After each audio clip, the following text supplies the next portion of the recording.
Marcus Webb's repair station drifted at the edge of mapped space, a small collection of modules attached to a depleted mining platform that someone had abandoned decades ago.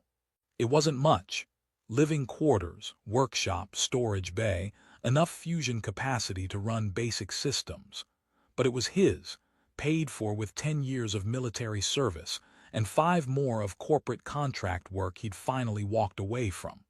Out here, 3 weeks from the nearest official outpost, Marcus fixed ships for traders who couldn't afford corporate repair rates, refugees fleeing conflicts they wouldn't discuss, explorers who valued discretion over credentials.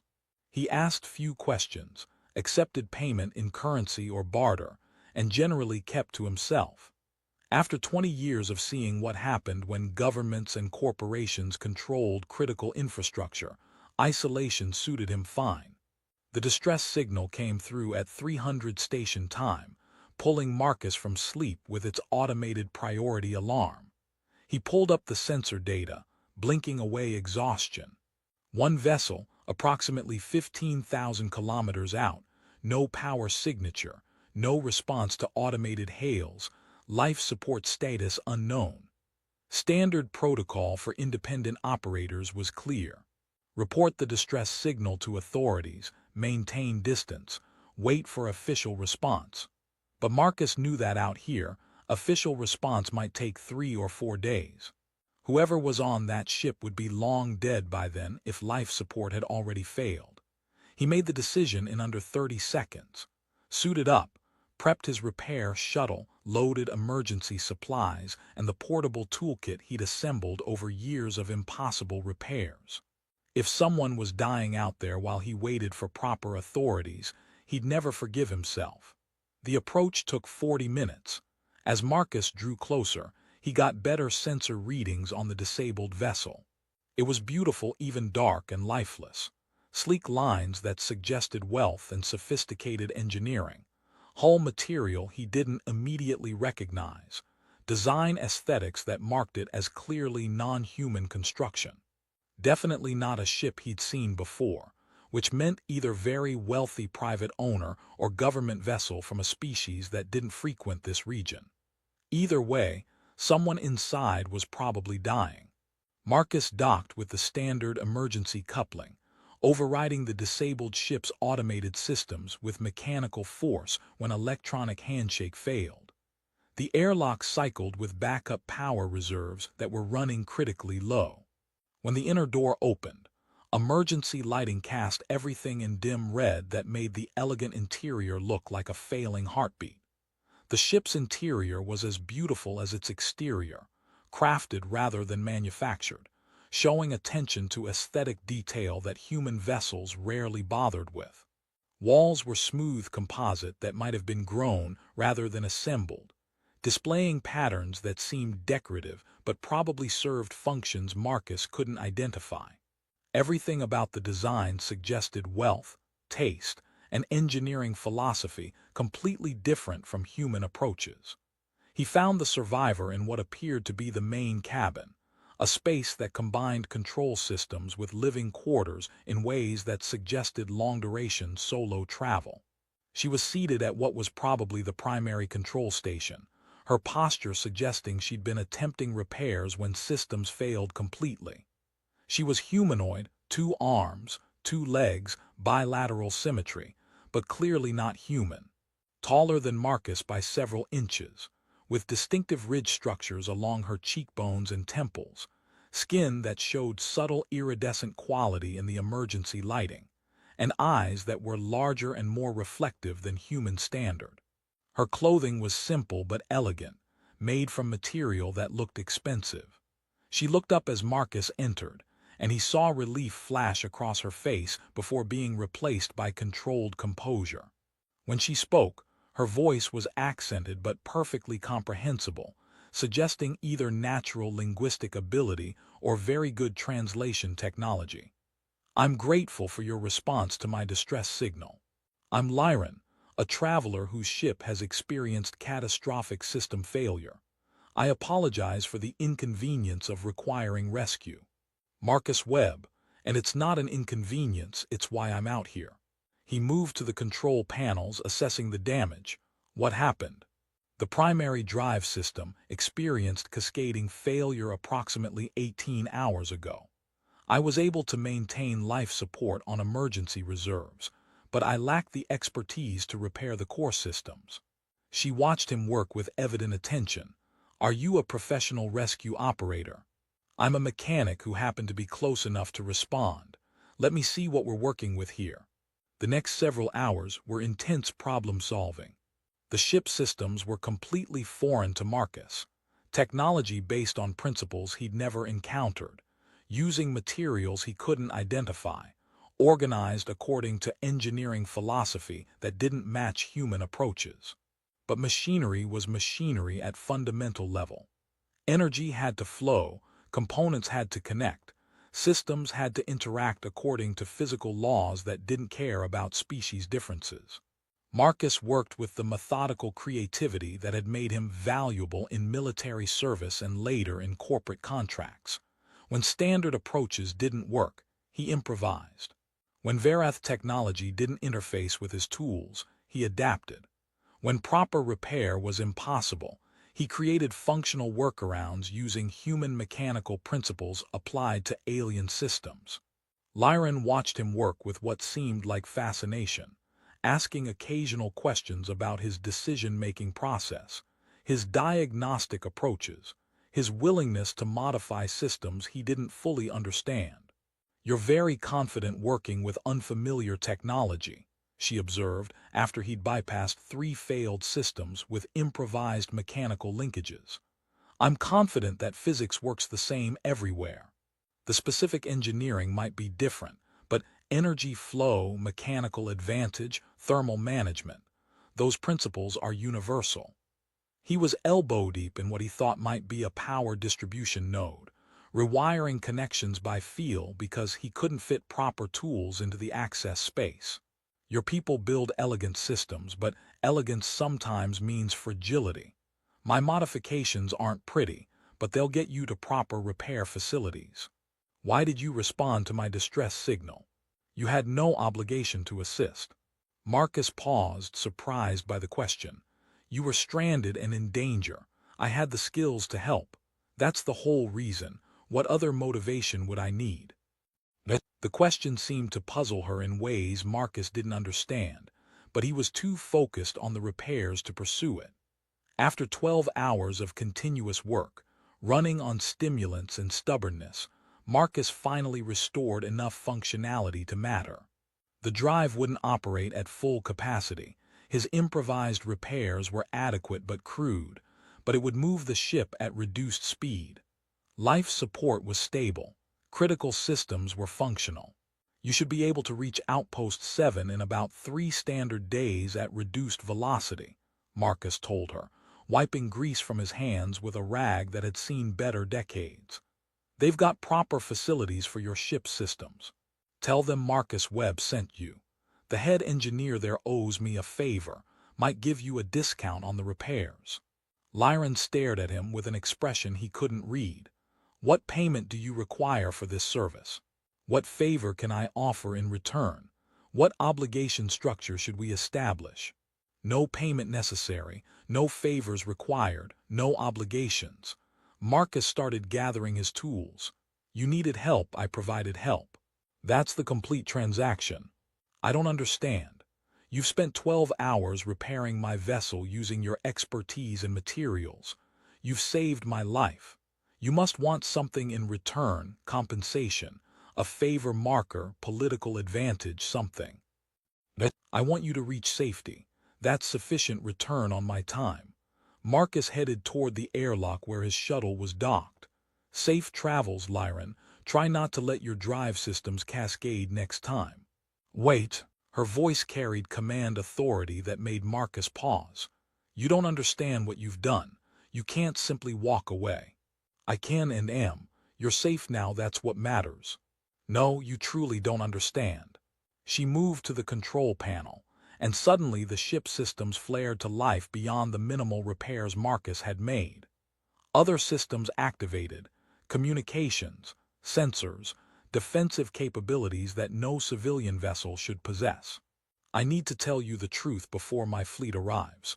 My name is Lyran Vaseth. I am queen of the Varath Empire. And you, Marcus Webb, have just changed both our futures in ways you cannot yet comprehend. Marcus felt cold realization washing over him. The elegant ship, the expensive materials, the solo travel, the sophisticated systems, all of it suddenly made terrible sense. Your Majesty, I didn't know your identity. I was just trying to help. I know you didn't know. That's precisely what makes your actions so significant. She activated the communications array with sequence that sent massive encrypted signal. Marcus's equipment registered as official governmental broadcast. In Varath culture, we operate on strict obligation hierarchies. Every favor creates debt. Every service demands compensation. Every interaction is calculated for advantage and benefit. No one helps without expectation of return. No one offers aid without assessing what they can extract. I don't operate that way. I helped because you needed help. Exactly. You violated every assumption my people hold about social interaction, about power dynamics, about how civilized beings relate to each other. She was watching him with intensity that made Marcus profoundly uncomfortable. You helped your queen, though you didn't know I was queen, asking absolutely nothing in return. Do you understand what that means in my culture? I'm guessing it means I've created some kind of diplomatic incident. It means you've earned the right of proximity.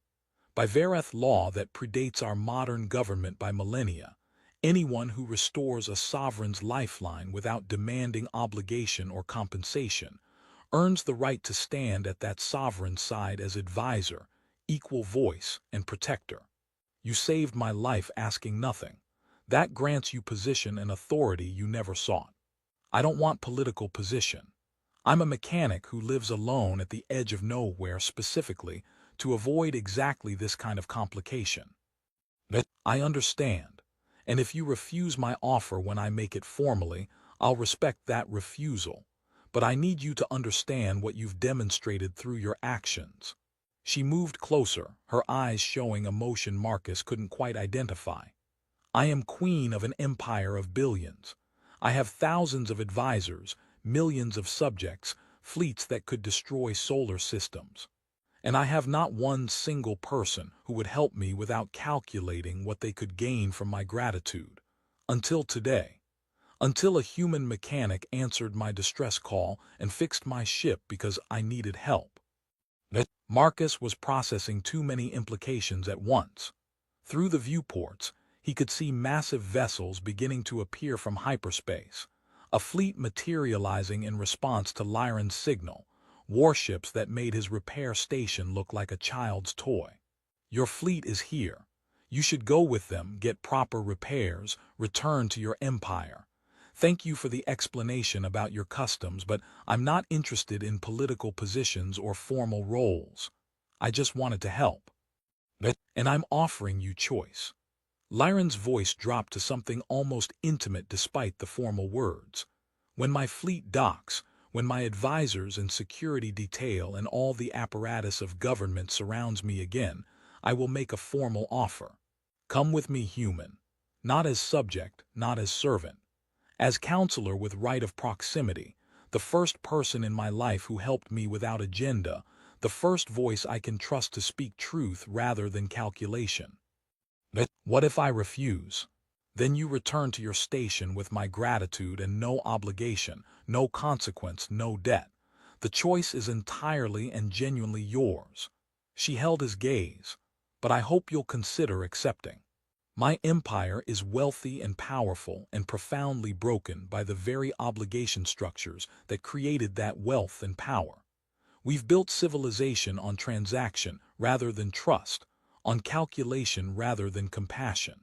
You demonstrated in 12 hours of ship repair that different approaches exist, that genuine help without expectation is possible.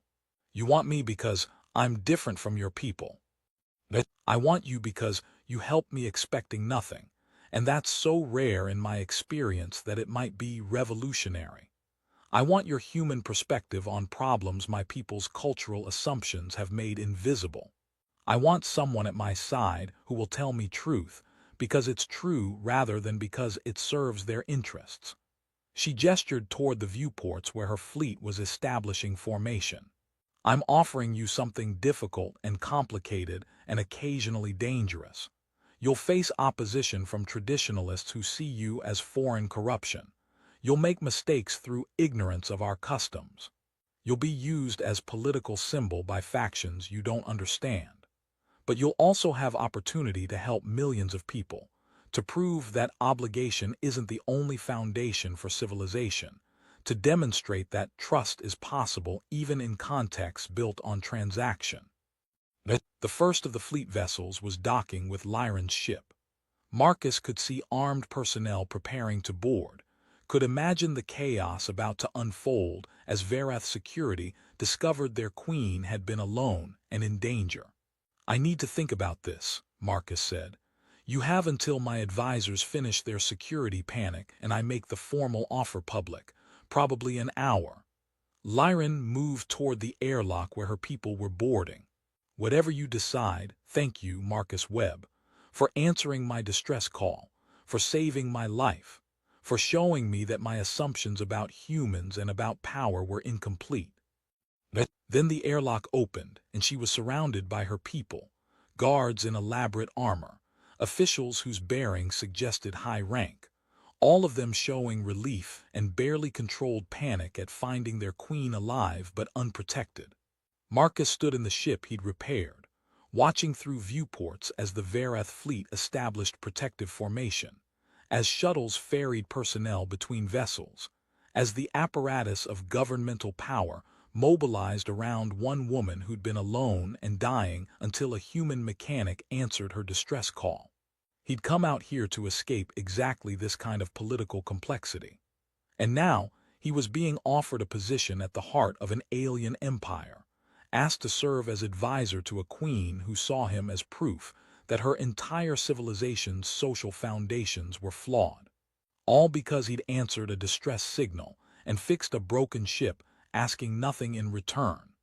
Through the viewports, Marcus could see Lyran being escorted to her flagship, surrounded by security that had clearly failed to protect her during whatever circumstances led to her solo travel. She looked back once toward the ship he'd repaired, toward where he stood making impossible decisions. He had maybe an hour before she made her formal offer. An hour to decide if he'd spend the rest of his life as a mechanic fixing broken ships in comfortable isolation, or as a counselor trying to fix broken political systems in uncomfortable prominence. All because he'd seen someone in distress and done the simplest, most human thing possible. He'd helped. The Varath flagship was overwhelming in scale and precision. Marcus watched through the viewport of Lyran's damaged ship as the massive vessel maneuvered with the kind of perfect coordination that suggested both advanced technology and rigid military discipline. 12 warships total, arranged in protective formation that left no angle of approach undefended, moving with synchronized efficiency that made human fleet operations look sloppy by comparison. Within minutes of the flagship docking with Lyran's vessel, armed personnel began boarding. They wore armor that looked ceremonial and functional simultaneously, elaborate designs that probably signified rank and unit, but also incorporated technology Marcus recognized as serious military hardware. Their weapons were holstered but visible, their bearing suggesting professional soldiers rather than ceremonial guards. The officer who entered first performed a formal gesture toward Lyran that Marcus recognized as equivalent to a salute or bow, right hand to chest, head inclined precisely 15 degrees, held for exactly 3 seconds. When he straightened, his expression showed relief mixed with barely suppressed panic. "Your Majesty," he said with evident emotion straining against formal control, "we received your distress signal and mobilized the fleet immediately. Medical team is standing by, security is establishing protective perimeter, engineering corps is ready to assess your vessel's damage." He paused, seeing Marcus. Who is this human, And why is he aboard your ship without proper clearance or escort? This is Marcus Webb, Lyran said with formal authority that made her previous casual interaction with Marcus seem like a completely different person. He responded to my distress call when I was stranded with catastrophic system failure and failing life support. He boarded my damaged vessel alone, spent 12 hours performing repairs with improvised human engineering techniques, and restored sufficient functionality to ensure my survival. He saved my life asking nothing in return. The officer, Marcus would learn he was Admiral Keth V. O. Arabicrat Arabic Khalif Arabic Noon, fleet commander and head of royal security, looked at Marcus with an expression that cycled through confusion, suspicion, and something that might be very reluctant respect. A human repaired Varath royal systems. The disbelief was obvious and barely concealed. Using what expertise, with what authorization? He repaired what our own technology had failed to prevent from catastrophic cascade. Lyran corrected with edge in her voice. Using improvised techniques our engineering protocols would never have permitted. With creativity, our rigid systems couldn't accommodate. He succeeded where our sophisticated automation failed completely. Over the next several hours, Marcus was subjected to the most intense scrutiny of his life. Varath security wanted to understand exactly what he'd done to their queen's ship, whether he'd compromised any systems intentionally or inadvertently, whether his presence represented any threat to royal safety or governmental security. They examined his repairs with what seemed like equal parts professional interest and cultural incomprehension. A Varath engineer with rank insignia suggesting senior position studied Marcus's improvised power distribution bypass with expression Marcus couldn't read. These modifications are crude by our standards but functionally effective. He used mechanical advantage principles rather than our standard energy-based solutions. It shouldn't work according to our engineering models, but clearly it does work. Because physics doesn't care about your engineering models, Marcus said, too tired to be diplomatic. Energy has to flow somewhere. I gave it a path. That's the whole principle. The engineer looked at him with something between offense and curiosity. You modified royal systems without understanding their designed function or safety protocols. That demonstrates either remarkable confidence or dangerous ignorance. It demonstrates that your queen was dying, and I had limited time to prevent that outcome. Pretty safety protocols don't matter much if the person you're protecting is already dead. Admiral Keth intervened before the engineer could respond to what was apparently serious breach of protocol. The human will be questioned separately about his technical actions. Right now, we need to understand his presence here and his intentions regarding Her Majesty. Marcus was escorted to a secure room on the flagship, comfortable enough to not be a cell, but clearly designed for detention and interrogation. Over the next hours, he was questioned by multiple Varath officials about his background, his expertise, his reasons for being in this region, his political affiliations, his response to Lyran's distress call. He answered honestly because he had nothing to hide and was too exhausted to be clever. Yes, he was ex-military. Yes, he'd walked away from corporate contracts because he disagreed with their practices. Yes, he operated an independent repair station at the edge of mapped space, specifically to avoid governmental and corporate oversight. Yes, he'd responded to the distress signal without checking identity or affiliation because someone was dying and he could help. You asked for no payment. One interrogator pressed. No compensation, no favor, no obligation marker of any kind. I asked that she reach safety. That was my only concern and requirement. But you must have wanted something. Position, wealth, political leverage. I wanted to help someone who was stranded and in danger. That was the entire motivation. The interrogator looked at him, with expressions suggesting Marcus was speaking words that could be translated individually, but made no conceptual sense when combined.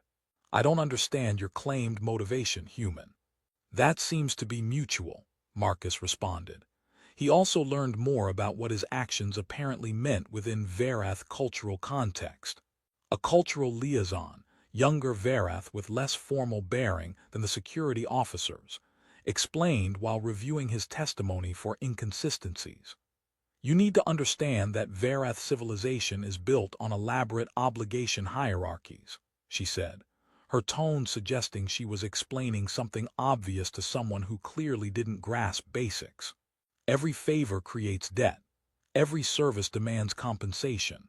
Every interaction is calculated for advantage and benefit.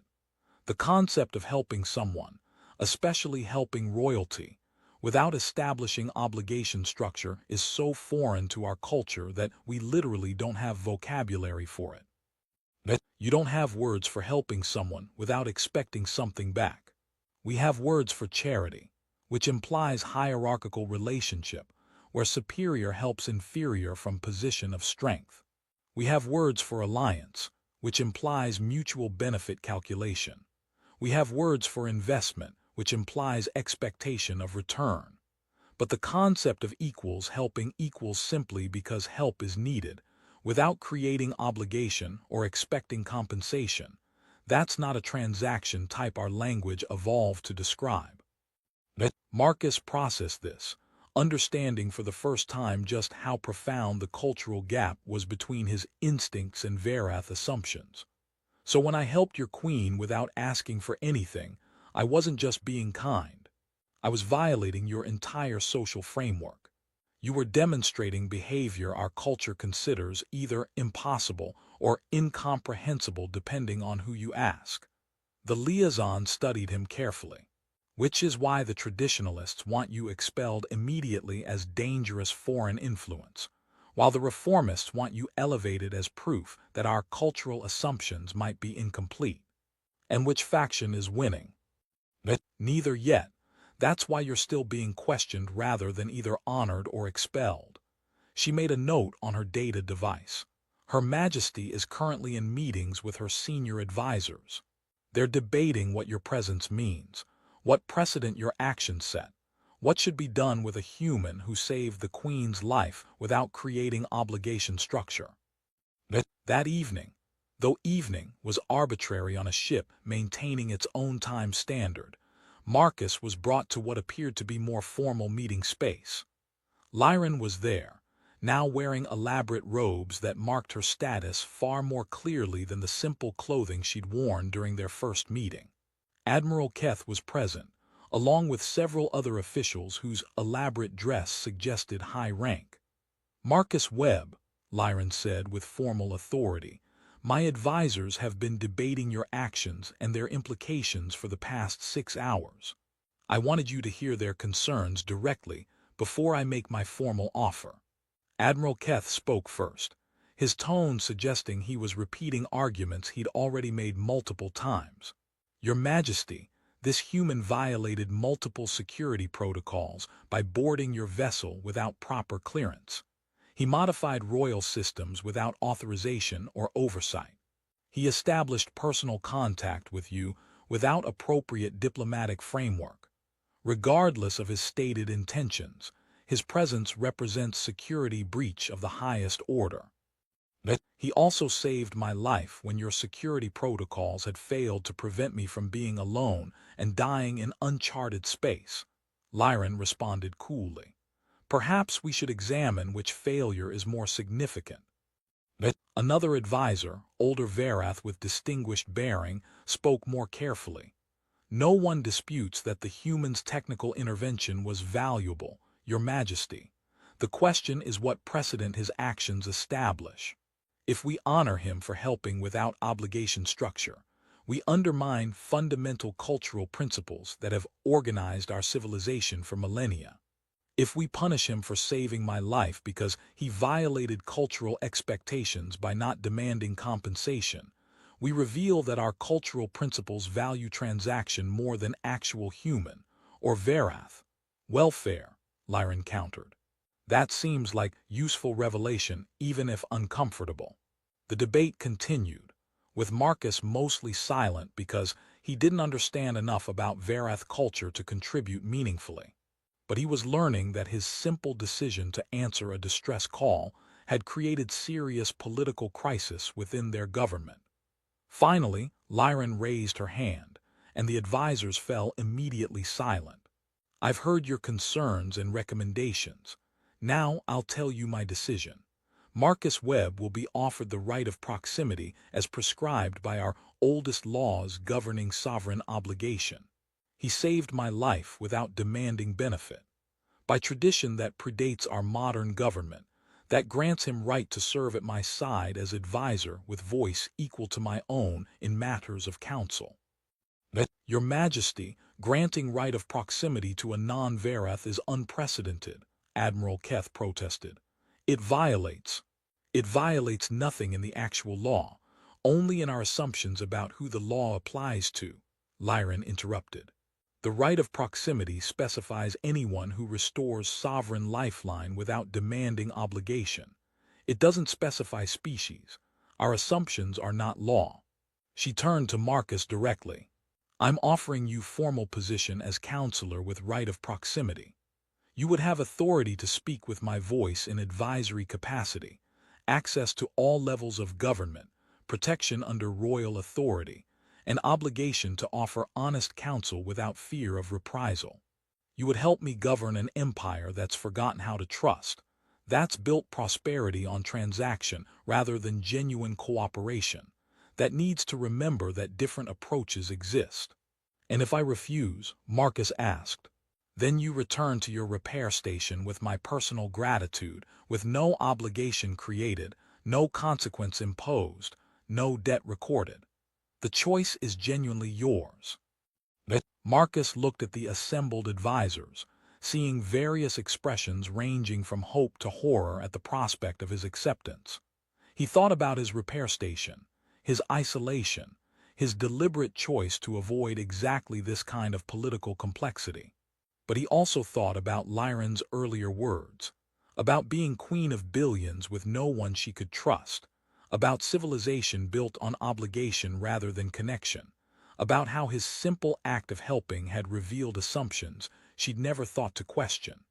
"I need to understand what I'd actually be doing," Marcus said carefully. "I'm a mechanic, not a politician. I don't know your culture. I'll violate protocols constantly through ignorance. I'll probably create diplomatic incidents just by asking obvious questions your culture has learned not to ask." "That ignorance is partially the point," Lyran said. "You'll see problems our cultural assumptions have made invisible. You'll ask questions our protocols have forbidden. You'll demonstrate approaches our rigid hierarchy has prevented us from considering. Yes, you'll make mistakes. Yes, you'll create complications. But you'll also provide perspective I desperately need and cannot get from advisors who have been trained from childhood to think within our cultural frameworks." "How long would this position last?" "As long as you choose to serve, and I remain queen. Either of us can end the arrangement at any time for any reason." Marcus made his decision, aware he was probably making a terrible mistake, but also understanding that walking away felt like abandoning someone who'd asked for help. "I'll try it, for a defined trial period, say 6 months. If it's working, if I'm actually useful, we continue. If it's disaster, I return to my station with no hard feelings." "Agreed," Lyran said, and Marcus saw relief flash across her face before being replaced by formal composure. Admiral Keth looked like he just watched someone volunteer for execution, but he didn't protest further. The formal ceremony announcing Marcus's appointment happened the following day, broadcast across the Varath Empire on official channels. Lyran explained in carefully formal language that Marcus Webb, the human who had saved her life without demanding compensation, was being granted the right of proximity, and elevated to position of counselor with authority to speak in advisory capacity on matters of governance. The reaction across Varath space was immediate and intense. Progressive factions celebrated it as bold reform, demonstrating their queen's commitment to new approaches. Traditional factions denounced it as dangerous precedent undermining cultural foundations. Political analysts debated the implications endlessly, and Marcus found himself the subject of more attention than he'd received in his entire previous life combined. "You're famous now," Lyron told him after the announcement. "I hope you're prepared for that." "I'm not prepared for any of this," Marcus admitted, "but I said I'd try, so I'll try. That's all I ask. Genuine effort to help without calculation or demand for compensation. That's revolutionary enough." Marcus looked out the viewport at the Vareth fleet, at the empire he'd somehow become part of, at the impossible complexity he'd stumbled into by answering a distress call. "I just wanted to fix your ship," he said quietly. "I know," Lyron responded. "That's exactly why this matters." The first 3 months as counselor with right of proximity were the most overwhelming of Marcus's life. He was given quarters in the royal palace on the Vareth homeworld, a massive complex that housed not just Lyron's personal residence but significant portions of the imperial government. His rooms were elegant beyond anything he'd experienced, with views overlooking the capital city and amenities he didn't know how to operate. He was assigned security detail despite his protests, 2 guards who followed him everywhere, their presence a constant reminder that he was no longer anonymous mechanic but political figure, whose safety mattered to governmental stability. He was provided with advisors to help him navigate Vareth cultural protocols, tutors to teach him their complex social hierarchies, and technology specialists to help him interface with systems designed for Vareth physiology. And he was expected to attend meetings about topics he knew nothing about, to offer counsel on matters requiring expertise he didn't possess, to provide human perspective in contexts where human perspective had never been considered relevant. He made mistakes constantly and inevitably. In his first formal council meeting, he addressed a senior minister directly without going through proper hierarchical channels, creating a fence that required formal apology. He wore inappropriate clothing to a ceremonial function because he didn't understand the color-coding system that indicated status and role. He asked questions during policy discussions that Vareth culture considered inappropriate for his position to raise, violating protocols he didn't know existed. But Lyron defended him consistently, using each mistake as opportunity to question why the protocols existed, why certain questions were forbidden, why their culture had organized itself to prevent exactly the kind of direct communication Marcus represented. Counselor Webb violated hierarchy by addressing Minister Tharn directly rather than through proper channels. Admiral Keth reported with barely concealed frustration after one particularly awkward meeting. He disrupted the entire session with his ignorance of basic protocol. Counselor Webb revealed through his direct question that Minister Tharn has been manipulating those proper channels to obscure budget irregularities, Lyron responded. His ignorance of protocol made visible corruption that our rigid hierarchy was designed to hide. Perhaps we should examine whether the protocol serves us or protects those who abuse it. But Marcus also began to understand the depth of the cultural divide he was trying to bridge. The Vareth didn't just prefer hierarchical organization, they thought hierarchically at fundamental level. Their language had grammatical structures that encoded relative status into every sentence. Their architecture reflected power relationships through spatial organization. Their social interactions followed elaborate scripts that determined who could speak to whom under what circumstances.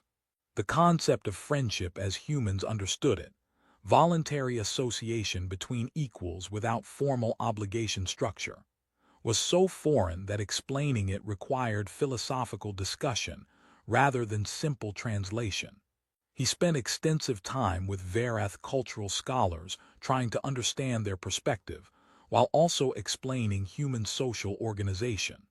One conversation with an elderly academic stood out as particularly illuminating. "You describe friendship as voluntary relationship without obligation hierarchy," the scholar said thoughtfully. But how do you maintain such relationships? What ensures reciprocity if there's no formal structure? Genuine care for the other person's well-being, Marcus explained. You help your friends because you want them to be happy and successful, not because you're obligated to help them or expect equivalent return. But what prevents exploitation? If one party consistently takes without giving, what mechanism enforces balance? Social pressure, personal choice, or ending the friendship? If someone consistently exploits you, they're not actually your friend. The relationship dissolves naturally when it becomes one-sided. But without formal obligation structure, how do you know when the relationship has ended? How do you enforce terms of dissolution? You don't enforce terms, you just stop being friends. You stop calling them, stop spending time together, stop caring about their well-being. The scholar looked troubled by this explanation, but also intrigued. That seems remarkably informal and potentially chaotic, but also remarkably flexible in ways our rigid structures prevent. I begin to understand why Her Majesty values your perspective. Marcus also spent increasing time with Lyran herself, learning to navigate her dual role as sovereign and as something approaching friend. In public and formal settings, she was queen, formal, authoritative, maintaining perfect composure and appropriate distance. But in private conversations in her quarters or during informal discussions in palace gardens, she relaxed the formal persona enough to reveal the person beneath the role. Sometimes I forget which version of myself is real, she admitted during one of their evening conversations. The queen who maintains perfect composure and makes decisions affecting billions, or the person who nearly died alone in space because she couldn't trust anyone enough to bring them along. Both are real, Marcus said. People contain multitudes. You're queen and you're also person who values privacy and autonomy enough to take risks your security detail considers insane. My security detail considers almost everything I do insane, Lyran said with something that might be humor, especially my decision to grant you right of proximity. Admiral Keth has submitted 3 formal recommendations that I terminate your position. Should you listen to him? If I thought his recommendations were about improving governance rather than protecting traditional power structures, I might. But he's not concerned about whether you're effective. He's concerned that your effectiveness demonstrates traditional approaches aren't the only option. She looked at Marcus directly. You've been here 3 months. Are you ready to run back to your repair station yet? I think about it daily, Marcus admitted. This is harder than I expected. The constant scrutiny, the political complexity, the weight of knowing my advice affects millions of lives I'll never meet. It's exhausting in ways that fixing broken ships never was. Do you regret accepting my offer? I regret that change is this difficult and slow. I regret that every reform faces opposition from factions invested in maintaining the status quo. I regret that you face criticism from your own people for trying to make your government more functional. He paused. But I don't regret trying to help. That was the right choice even if the execution is messier than I hoped. You sound tired. I am tired, but I said I'd try for 6 months and I keep my commitments. But not everyone in the Empire was opposed to Marcus's presence or the reforms Lyran was implementing based partly on his counsel. Progressive factions welcomed the changes, seeing them as long overdue modernization of outdated social structures. Younger Varath especially seemed interested in concepts Marcus introduced: cooperation without formal obligation, trust-based relationships, flexible hierarchy that could adapt to circumstances rather than rigidly maintaining protocol.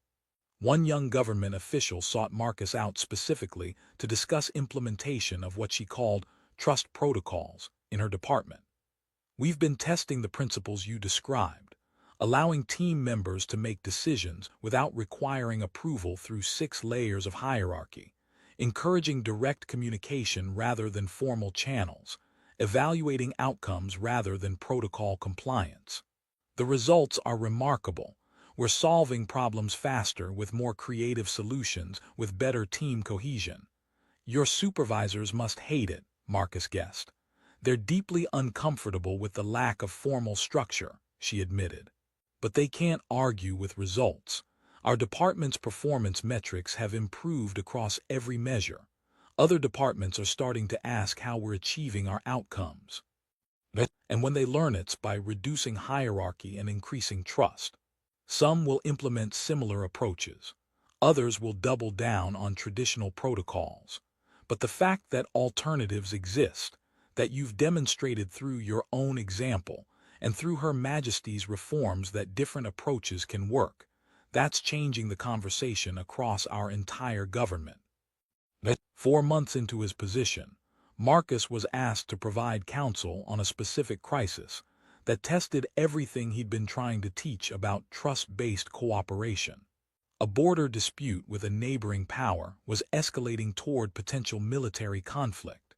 Traditional Verath approach would involve elaborate obligation calculations, formal alliance structures, carefully choreographed shows of force designed to establish hierarchical dominance.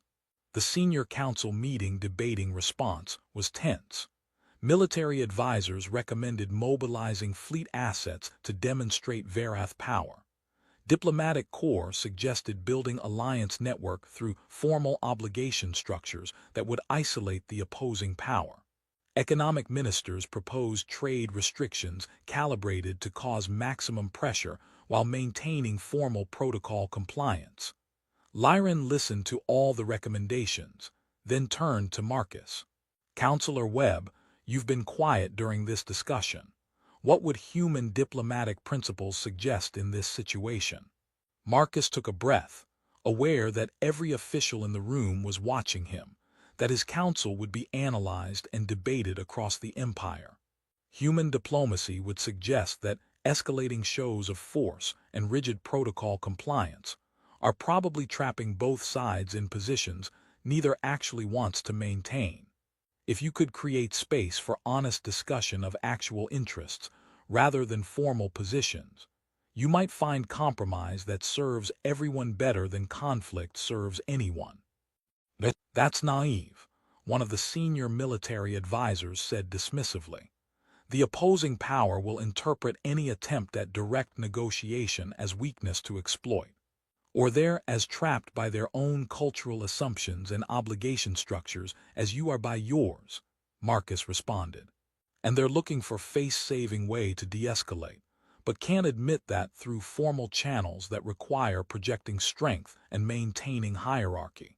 You're suggesting we risk our strategic position on assumption that our adversaries want peace. Another advisor challenged.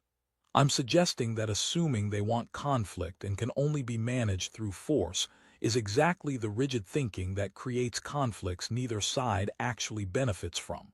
Try something different. Create back channel for honest conversation. Find out what they actually want versus what they're formally demanding. Look for compromise that lets both sides claim victory while avoiding war that serves no one. The room erupted into debate. Traditional faction insisted Marcus's approach was dangerously naive. Reform faction argued his principles had already proven valuable in other contexts. Military advisors worried about strategic vulnerability. Diplomatic Corps debated whether trust-based approaches could work in adversarial situations. Lyron let the debate continue for 20 You should send me back to my repair station, Marcus told Lyron after the incident.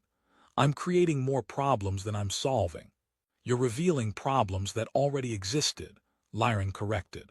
The factions who tried to kill you have been undermining reform for decades. Your presence simply made their opposition visible rather than hidden in proper channels and formal protocols. That's not exactly reassuring. It's not meant to be reassuring. It's meant to be honest. She looked at him seriously. I won't force you to stay. If you want to return to your isolation and your simple mechanical problems, I'll provide safe transport and ensure no reprisals follow you. But I hope you'll stay. Not just because I need your counsel, but because what we're attempting matters. You're proving every day that obligation isn't the only basis for cooperation, that trust is possible even in contexts built on transaction.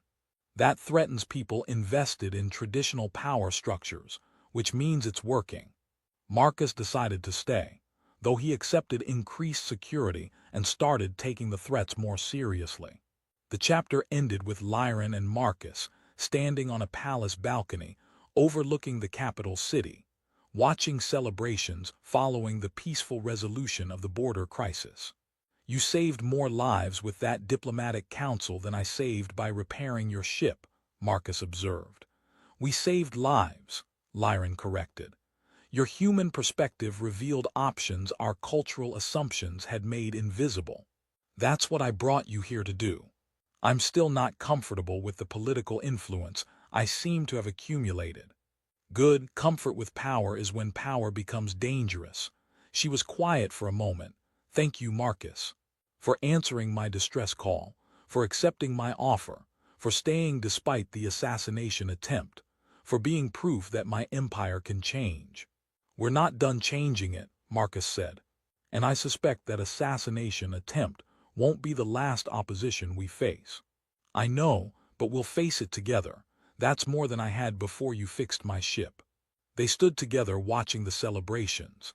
This human mechanic and alien queen who'd formed partnership transforming an empire, all because he'd answered a distress call and helped someone asking nothing in return. 18 months after Marcus repaired Lyron's ship, the transformation of the Varath Empire was undeniable but far from complete. The changes they'd fought for, direct communication, trust-based cooperation, reduced obligation hierarchies, had been implemented in various governmental sectors with results that ranged from dramatically successful to predictably controversial. The diplomatic corps had fully adopted what they now formally called the Web Protocols, direct negotiation principles that had resolved multiple conflicts more efficiently than traditional obligation-based approaches. 3 separate border disputes had been settled peacefully, using methods Marcus had introduced, saving thousands of lives and preventing regional destabilization. Economic policies had been reformed to reward cooperative innovation rather than pure hierarchical advancement, leading to creative development in sectors previously stifled by rigid protocols. But opposition remained fierce and organized. Conservative factions had coalesced into formal political movement dedicated to preserving traditional Varath culture against what they called foreign corruption. Marcus had survived 2 more assassination attempts, each more sophisticated than the last. Political opponents of Lyron used Marcus's continued presence as evidence that she was unfit to rule, that she'd abandoned Varath cultural principles, that she was allowing dangerous human influence to undermine their civilization. Marcus had adapted to his role more successfully than he'd expected. He'd learned to navigate Varath political complexity, to understand cultural context even while questioning its assumptions, to offer counsel that respected Varath values while introducing alternative perspectives.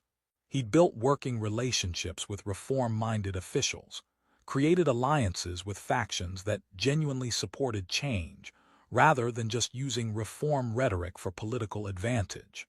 But he was also exhausted in ways that went beyond physical tiredness.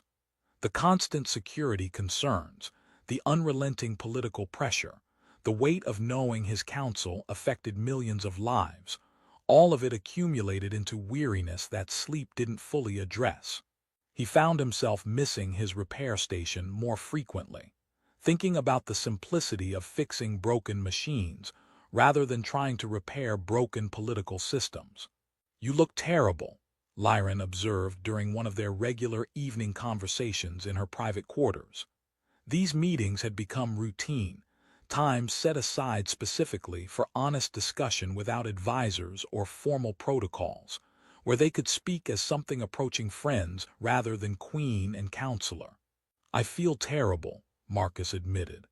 "This is harder than I expected when I accepted your offer, Harder than I thought it would be, even after the first assassination attempt made clear I had serious enemies. Do you regret accepting my invitation? Marcus considered carefully before answering. I regret that changing your empire's culture is this difficult and slow. I regret that every reform faces organized opposition from factions that benefit from traditional power structures. I regret that you face constant criticism from your own people for trying to make your government more functional and humane. He met her eyes. But I don't regret answering your distress call. I don't regret helping you when you needed help. And I don't regret staying to see if the changes we're attempting can actually take root. They are taking root, Lyron said quietly. More successfully than I dared hope when I first invited you to come with me. You've proven that cooperation without obligation is possible, that trust can exist in governmental contexts, that rigid hierarchy isn't the only way to organize civilization. Those proofs are changing how millions of Varath think about social structures. At substantial cost to both of us. Yes, meaningful change is always costly. Lyron poured tea from an elegant service. A Varath ritual Marcus had learned signified informal conversation between equals. I need to tell you something. The Council of Advisors has proposed formalizing your position more completely. They want to create permanent governmental role called Counselor of Alternative Perspectives, with defined authority to question established protocols and advocate for approaches Varath culture might not naturally consider. That sounds like they want to control me more effectively by creating formal boundaries around my influence. Some do want exactly that.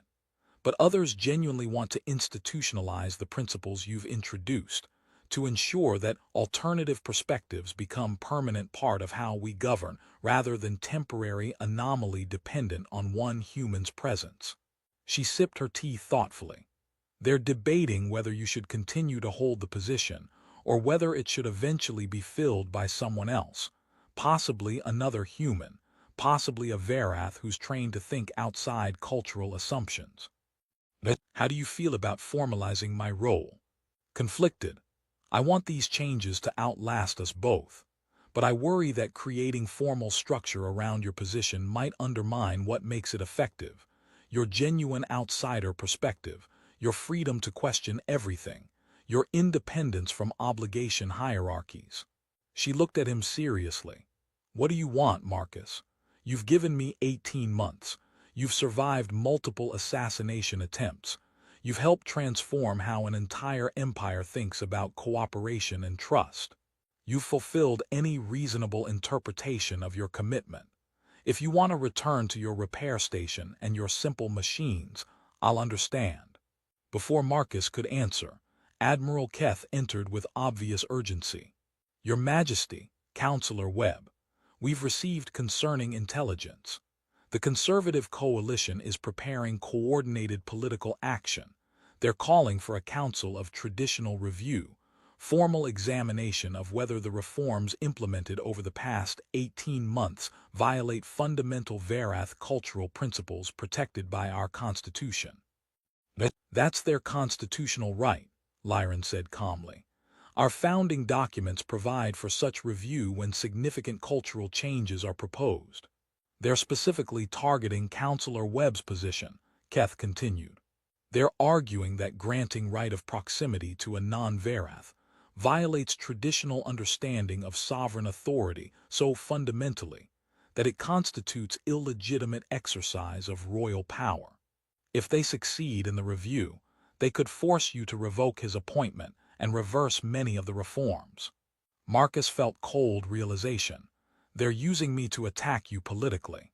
If they can delegitimize my position, they can question your judgment and undermine your authority. They're using both of us to attack the reforms we represent, Lyron corrected. This was probably inevitable. We've changed too much too quickly for traditional factions to accept without formal challenge. The Council of Traditional Review became the defining crisis of Marcus's time as counselor.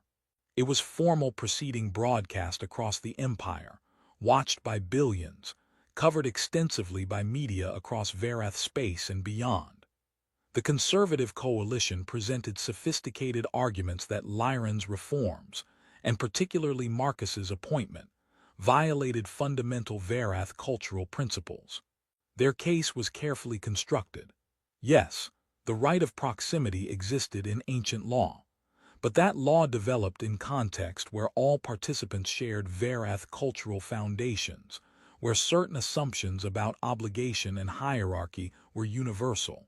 Granting the right to a human who didn't share those foundations, who actively questioned those assumptions, represented such departure from original intent that it constituted invalid interpretation of law. Moreover, they argued, Marcus's influence had led to reforms that undermined essential Varath cultural elements. Reduced obligation structures were destroying traditional reciprocity. Direct communication was eroding appropriate hierarchy. Trust-based approaches were replacing proven formal protocols with naive assumptions about others' good intentions. The empire was losing its identity, abandoning principles that had created stability and prosperity for millennia. Lyran mounted equally sophisticated defense. Yes, Varath culture had evolved around obligation and hierarchy, but adaptation was essential for survival. Rigid adherence to tradition, without questioning whether that tradition still served contemporary needs, was recipe for obsolescence and decline. Marcus's contributions had demonstrably improved governance. Conflicts resolved peacefully that might have become wars. Innovations developed that rigid protocols had prevented. Corruption revealed that formal channels had hidden. The cultural principles the conservatives claimed to protect weren't being destroyed. They were being examined, refined, improved through exposure to alternative perspectives. That wasn't cultural corruption. That was cultural evolution. Marcus was called to testify before the council, asked to explain his philosophy and defend his position. The chamber was filled with officials, observers, media representatives.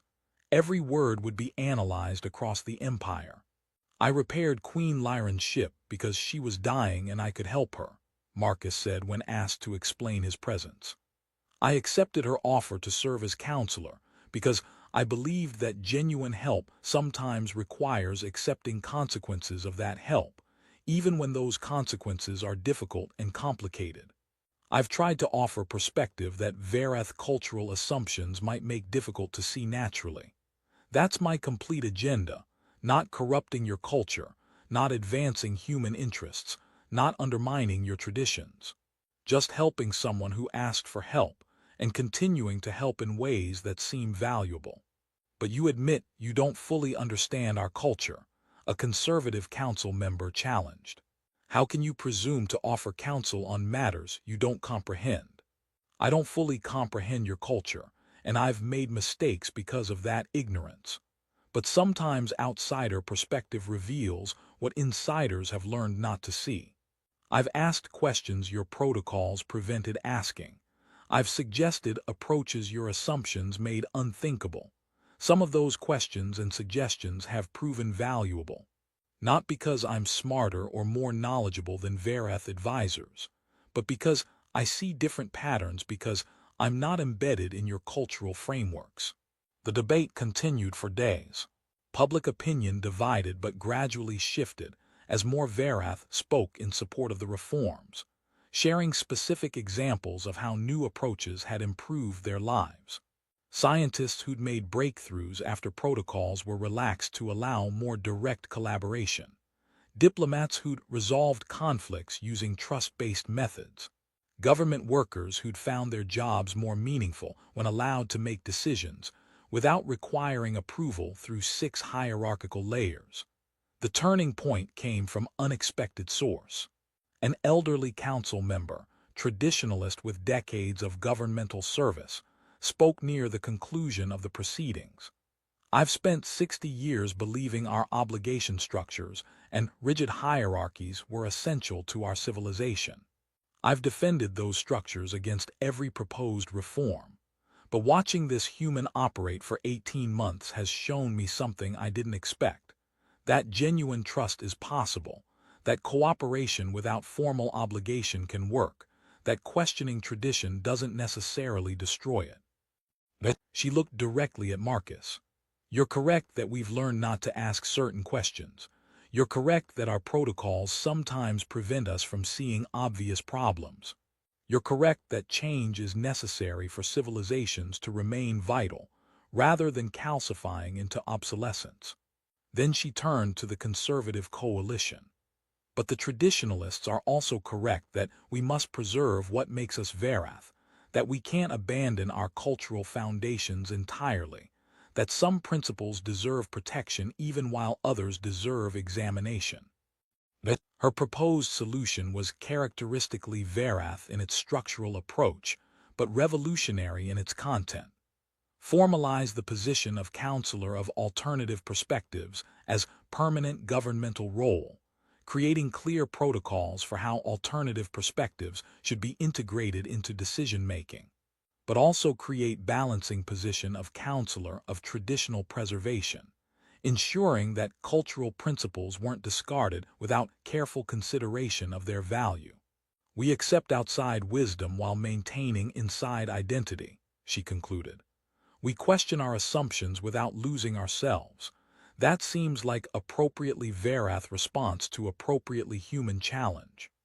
But the council voted to accept this framework. Marcus's position was formalized and legitimized, but balanced with traditional advocacy to ensure reforms didn't erase valuable cultural elements. Lyran addressed the Empire after the decision. Today we demonstrated something essential, that we can examine our assumptions without destroying ourselves, that we can learn from outsiders without abandoning our identity, that trust and obligation can coexist in how we govern. Marcus Webb will continue as Counselor of Alternative Perspectives, offering the external wisdom that has already improved millions of lives. But he will do so within framework that respects and preserves Varath cultural principles. Later that evening, Marcus and Lyran met privately in the palace gardens, watching the capital city's lights against the night sky. You won, Marcus observed. We won, Lyran corrected. The reforms survived, your position is legitimized, the changes we fought for will continue, with more bureaucratic oversight and traditional balance than I'd prefer. Welcome to politics, perfect victory is rare. Acceptable compromise that moves things forward is the standard outcome. She was quiet for a moment. Are you satisfied with this result? I'm satisfied that trust-based cooperation and honest questioning are now recognized as legitimate governmental principles. I'm satisfied that future counselors will be able to challenge traditions without being accused of cultural corruption. I'm satisfied that I can continue helping. He paused. Though I could really use a vacation. Maybe go back to my repair station for a few weeks. Remember what it's like to fix simple mechanical problems. Then take that vacation. Return to your station, work on broken ships, remember why you helped a stranded traveler in the first place. Lyran's expression softened. Will you come back afterward? Do you want me to? I want you to do what serves you. If that's returning to isolation and simple problems, I'll understand. If it's continuing as counselor despite the complications and danger, I'll be grateful. But the choice should be yours, made freely, without obligation. That's very human of you, Marcus said with slight smile. I've learned from good teacher. 3 months later, Marcus had established new pattern. He spent half his time serving as counselor in the Varath capital, half his time at his repair station on the frontier. The arrangement satisfied his need for both meaningful work and periodic simplicity. Let him contribute to Varath reform efforts, while maintaining connection to the life he'd built before answering Lyran's distress call. The reforms continued gradually across the empire. Trust-based approaches became standard practice in multiple governmental sectors. Direct communication protocols expanded beyond just diplomatic corps into other areas. Reduced obligation hierarchies in some contexts created space for innovation and cooperation that rigid structures had prevented. It wasn't revolution, it was evolution. But it was real change, made possible by human mechanic who'd answered distress call and alien queen who'd asked him to stay. The story concluded with Marcus back at his repair station, working on damaged ship brought in by trader who couldn't afford corporate repair rates. Simple mechanical problem, power converter failure, straightforward fix. The kind of work that had been his entire life before he met Lyran. His communication system chimed with incoming message. Lyran, checking in from the capital. Hope you're enjoying the simple machines. Council meeting next week to discuss expanding web